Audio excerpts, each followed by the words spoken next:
Today, my guest is Everett Hanmer. He is a friend of mine from a podcast group called 𝗚𝗿𝗍𝘂𝘁. And Everett actually has a podcast of his own. It is called The Plot Twist, and it is really fun. Everett, thank you so much for hanging out with me today. How are you? I'm doing great. Thanks for having me on. Really Awesome. appreciate it. Looking forward Yeah. to the talk, Amy. Yes. So tell us about The Plot Twist. The Plot Twist, as you said, is my podcast. It says it's The Plot Twist. It's a podcast about movies. It's pretty simple. Just like sustainability is a big, wide net, movies is a big wide net. So I don't try and talk about anything too niche. I love movies. I love going to movies. I love talking to people about movies.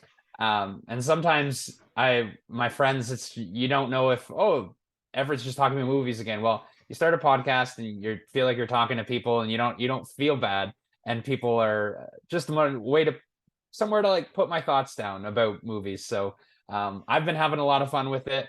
Thank you very much for listening. Everything from anticipated movies to top 10 movies to um, Movie thoughts on trivia. movie reviews, different subjects, movie trivia, fun The facts. I love Oscars. uh, fun facts, the Oscars, awards season, anything and everything. I'm all about movies. So That's that's awesome. kind And of basically what the plot twist is. you've had a big month with the awards lately. Yes, yeah, just kind of coming down after awards season. It was a lot, and yeah, but April, big month for movies. A lot of big name movies coming out this month. So really excited to get watching more movies and putting out some more episodes. Ooh, I can't wait to hear about it. I have no idea what's going on in the real world with movies. I just wait to hear from you. But I think that's really cool because I mean, having your own podcast, because I'm sure if you're anything like me, you start talking about something that you're really jazzed about, and there are friends of yours that maybe don't like to talk about movies. I'm sure there are people in my world that must just like eyes glaze over, like, oh boy, here it comes again. Yeah. But yeah, at least you know if someone's listening to your podcast, you know that they're into it. Yeah. And, if you have that back and forth with people, that interaction, that's really fun. It's like making new friends and Exactly. Yeah. It's you definitely do have those types of moments with your friend groups. They're like, all right, just take a breath, Everett. Take it. my husband is one of those people. He's like, "Oh boy, are we going to talk about this again?" And he doesn't say that, but you can see it in Yeah. his face. You're like, "Oh, sorry. I'll stop, I guess." Um, Yeah. Or like I'll ask with my girlfriend we watch a movie, I'll be like, "Did you like the movie?" "Yeah." "Cool." And she'll be like, "Yeah, it was good." And I'd be like, "Oh," like in my head, but that's not I enough need for more me. than that. She knows that's not not that it's not acceptable, but then I'm like, "But like, what did you like?" And then so she's gotten better. Not that she needed to, but she knows that, Right? yeah, she's like, so she'll Yes she isn't good enough. yeah. I was entertained. Isn't that what movies are about? Yeah, it is. Yeah. Right? Yeah. Oh gosh, that's so fun. And so I'm really curious because I know you were a journalist. So did Yes. that have anything to do with I don't know what you were a journalist of. So I was a news reporter, news anchor for like local news radio station, and I also did sports broadcasting, play-by-play for hockey, basketball, Oh my gosh. football, all those types of things. So um, the transition to a podcast, I didn't have that hurdle of recording audio or editing audio or anything like that. And the news reporting really, requires you to think critically of things, analyzing. So I think all those types of, that background really combined to being able to be confident enough or want to do a podcast. Right. Wow. That's really cool. I wish I had more of that. But you just, you came into the podcast with like confidence because you've been doing it and it's not like that big of a deal. Um, Well, it's just a different, confidence in the fact that I know that I'm confident in my ability to record and understand audio levels, those types of things. oh, okay. There's still a big learning curve in the podcasting world. I don't pretend to think that I know anything and everything about it. I listen to a lot of podcasts, but Yeah. yeah. Well, and it's also different when it's something that you care about. Like, Yeah. is anybody going to listen? And, what should I talk about? And yeah, I get that totally. And so did that when you were, I mean, you're still a journalist. I don't know, like, before, pre-podcast, before Yeah. the podcast, like, were you working and thinking, oh man, if I could do something like this with movies, like, how did you decide to do a podcast about movies? Was it that you just couldn't stop talking about it and people were like, please talk to somebody else? I think I just decided to just kind of go for it and do it. It's something that I guess I've thought, oh, I could start a podcast. And then for years past, I started my own little blog website where I would write my own reviews, spoiler-free reviews on movies that I'd seen, and did like top 10 countdowns and just put it out on my own personal social media, or people that I would work with send it out. Oh my gosh, And that's then fun. so I just kind of I'm like, well, I've done a lot of some of like the prep work in a way of researching and writing things down and thinking about different formats. So it was just kind of almost like the final piece was just pushing that record button, which is a huge hurdle in the podcasting world. You think you can do it, and then it's just like the anxiety of, I gotta put together an episode. Right? Yeah. I love that. And I love that I had this thought in my head that because you were a journalist, it would be easy for you. But it's interesting to hear that it's you have that same feeling no matter what you were Yeah. doing before. So thank you. That's awesome. And so this is a podcast about sustainability. So let's get to that. And I want to just say how fun it is getting to know you and getting to know more about your sustainability habits. Because I know when I first mentioned to you, you're like, oh, no, I'm not really, I don't do a lot of sustainable things. But then you were saying after we talked about it a little bit, you were like, oh, we Yeah. do this. We do this. And you're just throwing it out at me when we were doing this pre-record. So you live in an apartment, or do you have a house in Canada? We rent a house. We have the whole main level of the house. Okay. Yeah. And what kind of a backyard do you have? Because you said that you garden. Yeah, so we have neighbors upstairs, and so we share the backyard, but our backyard is very, very shaded. So we do have a backyard, and there is like a garden section where we could do some gardening, but we put all of our vegetable garden and all those types of things out on the front porch just because it gets way more sun. And the front porch is kind of ours, so we don't have to, not that we're worried about hogging the garden with our neighbors. We have a really good relationship with them, but we have the front porch is our portion, so it's kind of our space, and we can get as creative as we want with it, and it gets more sun. So Right. all of our gardening we do in pots on the front porch or the front walkway. Oh, I love that. The container gardens. Yeah. Cool. Well, and then if it's on your porch, you can just like step out in your underwear and just like water if needed, or grab a tomato. Yeah. It's my steps, man. Yeah. That's cool. Disclaimer, I do not do that. I just want to say for the record, I can't say that I don't do that. But so that's really fun. And so I know we were talking about composting also, and Yes.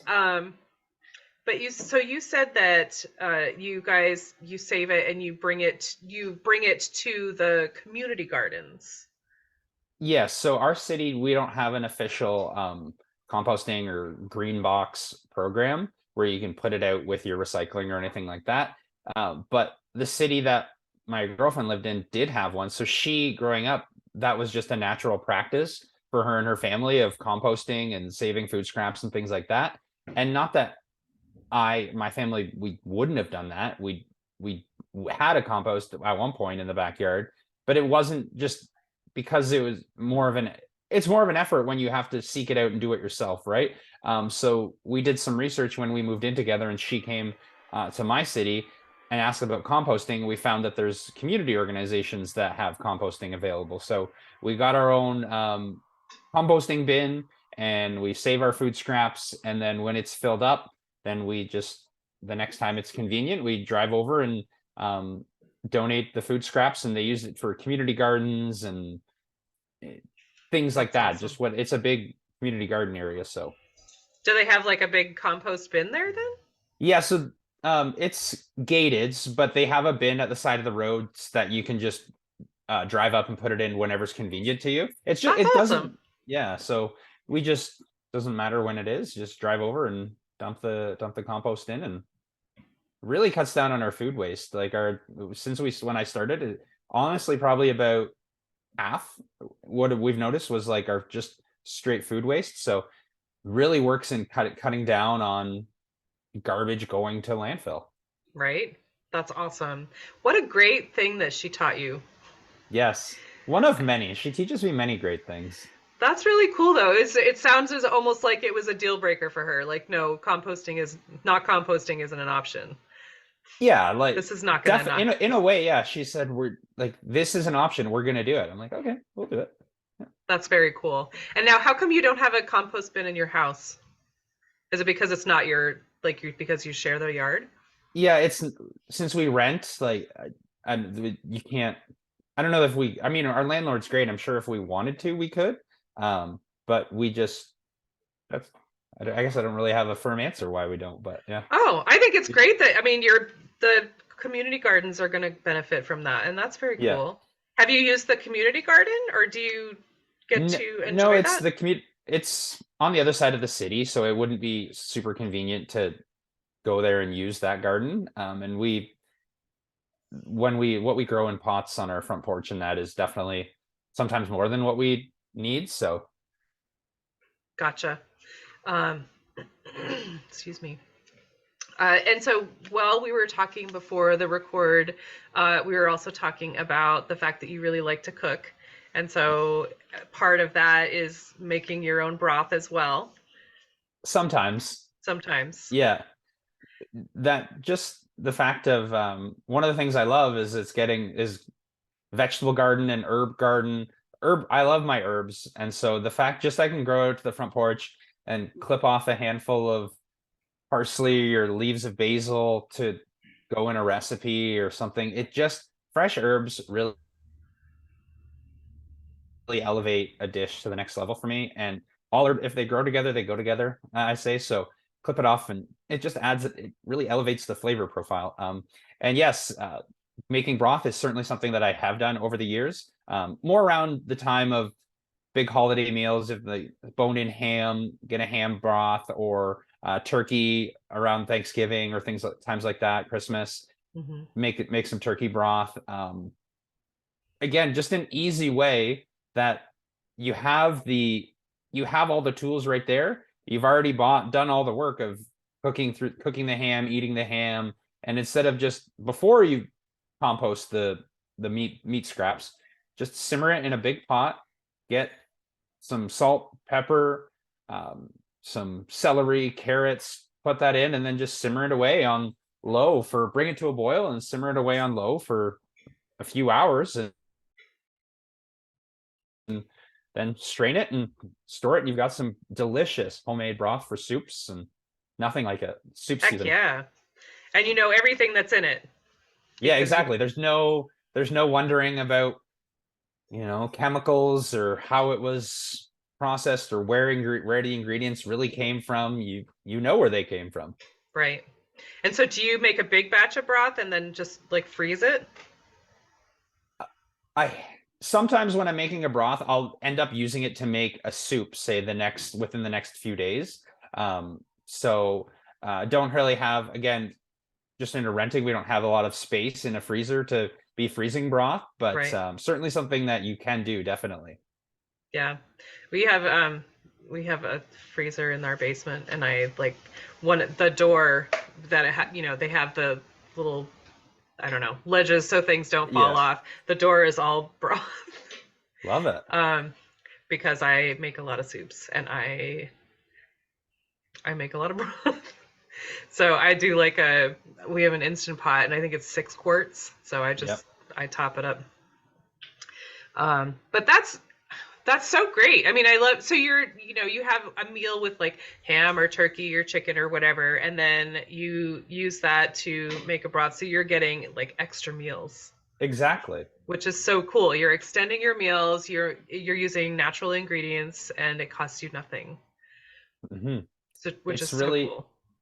and I always, when you make food yourself, I mean, it is fresher, but it mentally, I feel like it just feels better eating freshly made food that you made yourself. So again, when you're having the soup, and instead of, um, you can get the powdered broth where you add water, or you get those cartons of broth, which still taste good and they taste great, and Hmm. I use them a lot too.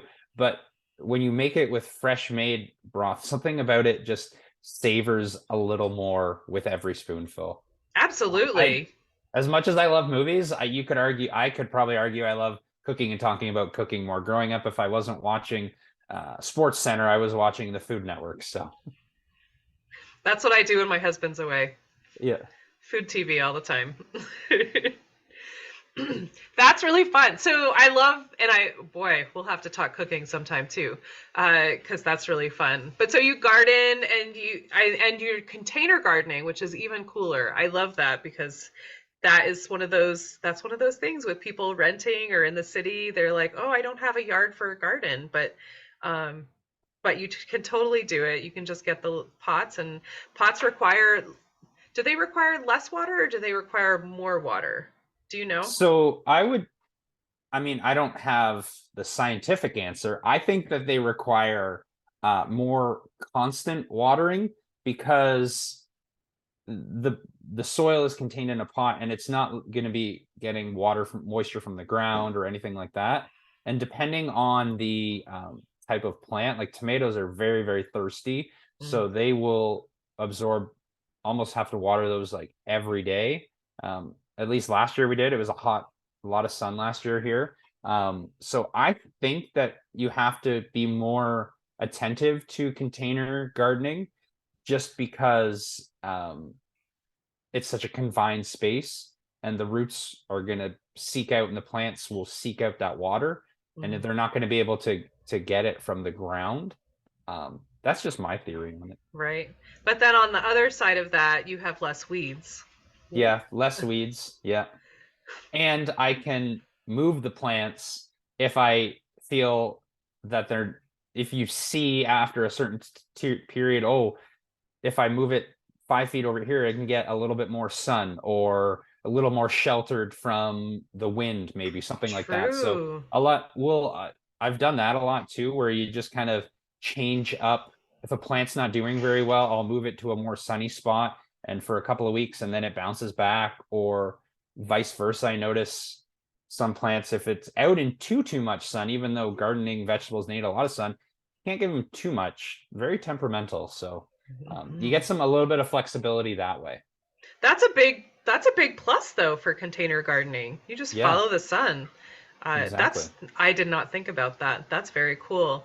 Um, so let's see. And I'm trying to remember if there was another thing that you were talking to me about with sustainability. So we talked about composting and gardening and broth Thrift store. making. Thrift store. That was the other one. How can I forget? And that's not necessarily yours, but you can talk about Julia's thing. Yeah. Yes, my girlfriend's name is Julia. She is a big fan of thrift stores, loves thrift store shopping, and just going there. And I go with her sometimes. Thrift stores, not, as you said, not so much my thing, but I definitely, the principle of a thrift store, I definitely appreciate. Um, and she'll come home with lots of different treasures, lots of different, and honestly, the value that you can get at thrift stores, um, especially the one near our house, like if you like, vases are so expensive. You know how many vases are at thrift stores for Oh my not even gosh. close to the amount of money? But it just, you clean it up and you'd think it was a brand new vase, right? So things like that, I notice. I'm like, of course, like that makes so much sense when the price of everything is going up nowadays, right? So economically, thrift stores are a big deal, are a big help. And so a lot of things in our apartment here are different thrift store finds. So That's awesome. That's really cool, and it's so true about. I'm going to say vases, but I yeah, don't. potato, potato. I don't, I can't even say it. But it's so true about that because they are very expensive, and there's so many different sizes. And if you're, you know, why do you need to buy a brand new one if there's a perfectly good one right there? I mean, it's gonna. That's not what you're buying them for anyway. You wanted to no. hold the beautiful flowers. Yeah. That was So just one of my observations. And when I'm looking there, I'm like, look how many there are. And they're all like under $5. When I know you go to a flower store or a garden store and you look at them, they can be 40, $50, and you're like, why? right, right. Why would Yeah. you do that? Yeah. Why would you do that to yourself? And then, you're just because you know that someone else is going to bring their vase to the thrift store, Yeah. and so you're helping to make room for a new one. Exactly. A new one that they're going to sell to someone else who is a thrifty. My grandmother called the thrifty. She called it the thrifty. Um, and there are so many things that I know there are lots and lots and lots and lots of dishes at our thrift store. Yes, for Um, sure. and then I've looked for uh like trays and Yeah. like mixing bowls and stuff like that because I want to learn to do make soap, and Oh, you have to have like a separate everything that you use for soap you can't use you can't use for cooking, so you have to buy new stuff, mm, buy its own, it has to have its own stuff. um so I've looked for that, and a separate pot and all this stuff, so I do totally get that, and good for her to like take that on and to teach you that as well. yeah. Definitely. As I said, a lot of good practices and lessons. So, um, it's kind of like with sustainability, I find, as you said at the top, it's like it can be a big intimidating word. And when you say it's not an all or nothing practice, right? It's something where you can be doing one or two things, and that's your everybody's got to start somewhere, right? So you get the ball rolling, you're rolling that snowball, you keep pushing it, maybe it'll get bigger and you'll pick up more things. So Totally, totally, and that's actually something that I've read and I've seen, that you'll start with something small, and then it will become like breathing, like second nature. It's not something that you even think about, and then you're like, oh, I could totally take something else on because I this is like nothing. yeah. Like making broth or something Yeah. like that. It's no big deal while you're doing that. You can pick something else up. Like And making soap. Have yeah, Julia that's find you cool. some stuff and we'll make some soap. All right. Bree can teach us how to make soap. Love it. But that's really cool. And so does she do like antiques as well, or is it mainly thrift because it's cheap, which is Um, a-okay? I'd say probably maybe both. Like she'll just look for little trinkets. She'll come home treasures, she likes to call them. Um, uh, or just different. Like we had some friends over back in the summer for a garden party and got a bunch of old antique type of plates, but they had like all different flowers around the outside. And she went over the course of say like a month at different times and picked them up, and they were like 75 cents, $1, things like that, and they're adorable. That's And so fun. yeah, so things like that. So in a way, yes, definitely has found some like antique type of things, but more so just to see what there is to see, really. Right. It can be fun if Yeah. if you have that time. It can be really fun, and that's so cool that she found those fun plates, and it's just like it's cheery and it's special, and it Yeah. also like was almost nothing. Exactly, right? And it's, I don't want to say upcycling, but it's just extending the life of something that somebody thought was either out of style for them or they no longer needed. You never know. You wonder the stories behind some of those things, Oh right? boy. Yeah. Oh boy. Yeah. Yes, absolutely. Yes. I mean, I totally think about that. Like, I wonder what this was used for. Yes. You know, what did Where they, were you? What life? What tales do you know, distant traveler of this plate? right? Oh my gosh. So, all right. So, Everett, when I say the word sustainability, I know that you said it's a big word and it doesn't have to be a big deal. But what does that word mean to you? Guess when I think of sustainability, the word sustainability to me, I think makes me think of just being more aware of the impact of me on the environment or the world, um, and how I could reduce the impact of what I'm doing. Are there more ways that I can be more uh, smarter with my waste practices, or how can I minimize? I guess sustainability, minimizing waste would probably where my head goes first. Hmm. Just thinking of the word, and then after that, I'd kind of go to my, gardening, make your own, grow your own food, make your own, um, help to make your own meals, things like that. So that would be what I think of when I think of the word sustainability. Absolutely. That's right up my alley. That's awesome. And so just to wrap this up, I mean, it just makes me giggle a little bit when you're like, "Oh, I'm not really sustainable." My sister is though. My sister um, is way more has a lot more sustainability practices than I do, and which is great. Like when you said that, I'm like, well, I'm not sustainable, but my sister is. But yeah. then when you realize it, well, I am too. Yeah, look at all these things that you're doing. Yeah. I love the when you're making your own, like there it's not even just um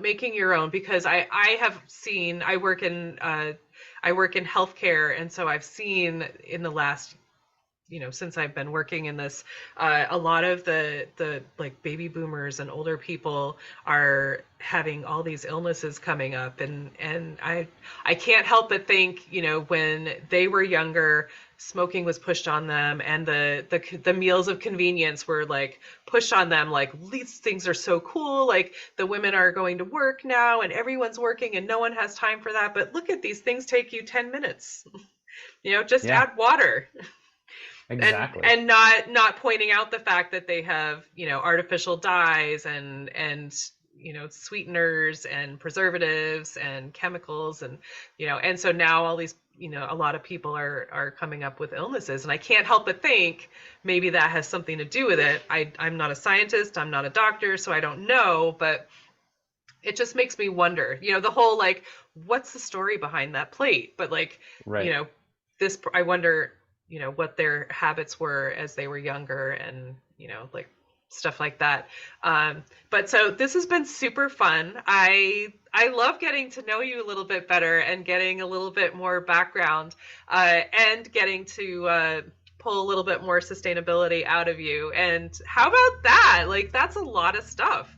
Yeah, That's no, kind thank you for having me. I've of had a blast. I just like talking, connecting with people. So even just having a conversation with someone for this amount of time has been great. But yeah, absolutely. This is a really good opportunity to learn more about sustainability and different practices, and listening to the podcast. I listened to the last episode about the woman with the lived in the has the tiny house and things like that. So just like little oh, things like that. It's just the podcasting community, and online, you can just learn so much from little people, and you're not going to do everything, but if you can pick up a couple 2% of what somebody else does at 100%, then you're 2% more sustainable. absolutely. Absolutely. So, Everett, if somebody wants to look up your podcast or learn more about you, where's the best place for someone to find you? Yes, the Plot Twist podcast. We are on pretty much every podcasting platform that I know of. So Spotify, Apple Music, Amazon Music, all the major podcasting platforms. Just search the Plot Twist podcast. We are on Instagram, Facebook at the Plot Twist Pod, also on Twitter. Um, Find us there. I have links to the episodes on the different platforms, and I like to put different content out on social media, on Instagram every Friday, Fun Fact Fridays, just different things like that. So lots of different places where we are. Right. And with all the exciting stuff coming up in April, people should Yes. be checking in to find out more. Yes. A lot of big movies coming out. John Wick 4, the Super Mario movie, the movie about Air, about the Nike signing Michael Jordan as their star endorser. Oh There's wow. so many other movies, and there's a big year for movies that I'm excited about. So That's listen very to the cool. podcast, follow Yeah. along. Listen to the podcast, learn out about I'll learn all about it. I will be doing the same. Cool. And I will have all this information in the show notes. So Everett, thanks so much for hanging out with me. We will be watching. Thank you very much, Amy.